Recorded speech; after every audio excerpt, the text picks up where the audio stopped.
আসসালামু আলাইকুম। সবাই কেমন আছেন? আলহামদুলিল্লাহ, আশা করছি ভালো আছেন। ইনশাআল্লাহ আমি আপনাদের দোয়ায় ভালো আছি। আমি আজকে আপনাদেরকে দেখাবো সিমের বিচি দিয়ে এবং কি ইলিশ মাছ দিয়ে রান্না করে। তো এখানে আমি সিমের বিচিটাকে সিদ্ধ করে রেখেছিলাম ফ্রিজে আগে থেকেই। তো এখন নামিয়েছি আর ইলিশ মাছটাকে আমি ভেজে নিয়েছি। তো এখন আমি এটাকে তৈরি করব। প্রথমে আমি পেঁয়াজটাকে ভেজে নেব, কষিয়ে নেব পেঁয়াজটাকে কিছুক্ষণ।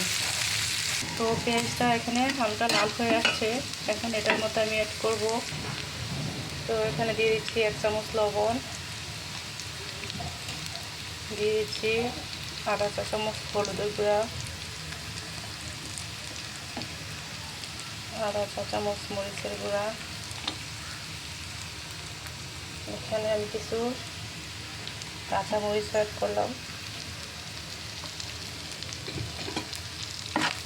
কিছুক্ষণ নেড়ে নেব।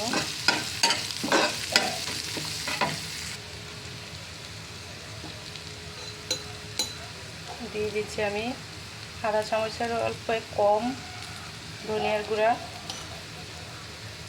দিয়ে দিচ্ছি জিরের গুঁড়া।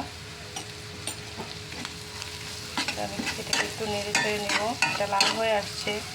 এখন আমি এটা যাতে পড়ে না যায় তার জন্য একটু পানি দিয়ে দেব।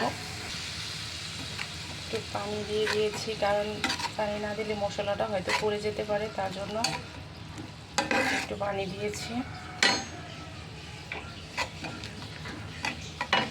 আমি পেঁয়াজটাকে ভালোভাবে কষিয়ে নিয়েছি। দেখেন কষানোর মধ্যে এটার যে তেলটা আছে এটা বাইরে হয়ে আসছে। এখন আমি সিমের বিচিগুলো দিয়ে দেবো এর মধ্যে।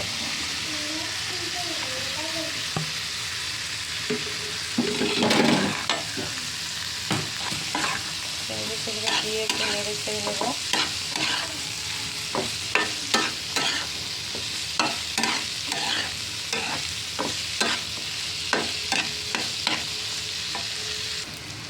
তো আমার সিমের বিচিটা প্রায় কষানো হয়ে আসছে।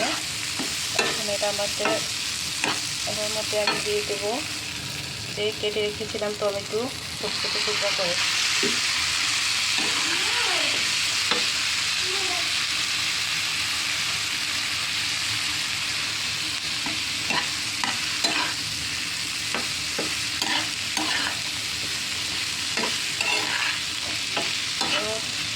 কিছুক্ষণ নেড়ে ছেড়ে নেব। আমি আবার কিছুক্ষণের জন্য এটাকে একটু ঢাকা দিয়ে দেবো। গাইস, এখানে আমি আদা রসুন দিতে ভুলে গিয়েছিলাম। আসলে প্রথম অবস্থায় তো তাই একটু লাগছে। তো আমি দিয়ে দিচ্ছি 1 কাপ আদা রসুন। এটাকে আমি আলাদা তেল দিলে তারপর আদা রসুনটাকে আমি গরম করে নিচ্ছি ভালো করে ভেজে। তারপর ওইটার সাথে আমি এটা অ্যাড করবো। আদা রসুনটা ভালো করে হয়ে আসছে, তারপর আমি ওটার সাথে এটা অ্যাড করবো। তো আমার আদা রসুনটা হয়ে আসছে। এখন আমি এটা অ্যাড করবো, মিক্স করে নিতে ভালোভাবে। আমার তখন খেয়াল ছিল না আদা রসুনটা দিতে।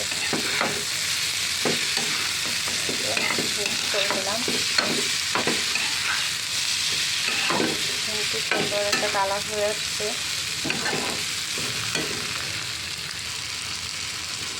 তো আমি এখানে সামান্য পরিমাণ গরম মশলা দিয়েছি যাতে ফ্লেভারটা ভালো আসে, কারণ সিমের বিচি থেকে এমনিতেই একটা গন্ধ আসে, যেটা ভালো লাগে না, কাঁচা কাঁচা একটা গন্ধ আসে। তাই আমি একটু হালকা গরম মশলা দিয়েছি। এখন আমি গরম পানি করে নিয়েছি। গরম পানিটা এটার মধ্যে অ্যাড করে দেবো।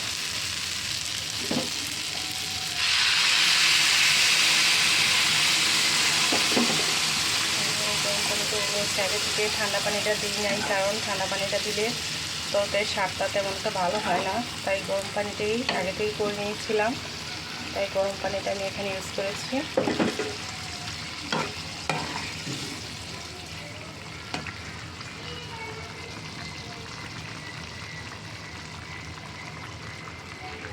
দেখছেন অনেক সুন্দর একটা কালার হয়ে আসতেছে। এখন আমি এটার মধ্যে মাছগুলি দিয়ে দেব। যে মাছগুলি ভেজে রেখেছিলাম ইলিশ মাছ, আপনারা চাইলে যে কোনো মাছ দিয়ে এটা রান্না করতে পারেন। তো আমি ইলিশ মাছ দিয়ে রান্না করেছি।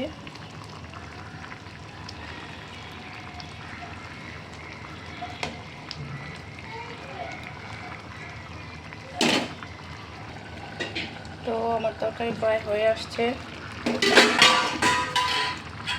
এখন এটার মধ্যে আমি ধনিয়া পাতা দিয়ে এটাকে উঠিয়ে নেব। আমার রান্না প্রায় শেষ। তো বন্ধুরা, আমার আজকে এই রেসিপিটা আপনাদের কাছে কেমন লাগছে বা কেমন লাগবে সেটা আমাকে জানাবেন, কারণ আমাকে জানালে আমি সামনের দিকে আগানোর সাহস পাবো। তো সবাই আমার জন্য দোয়া করবেন, আর আমার চ্যানেলটাকে লাইক, কমেন্ট ও সাবস্ক্রাইব করে দিবেন এবং কি সবার সাথে শেয়ার করার চেষ্টা করবেন। ওকে, আল্লাহ হাফেজ।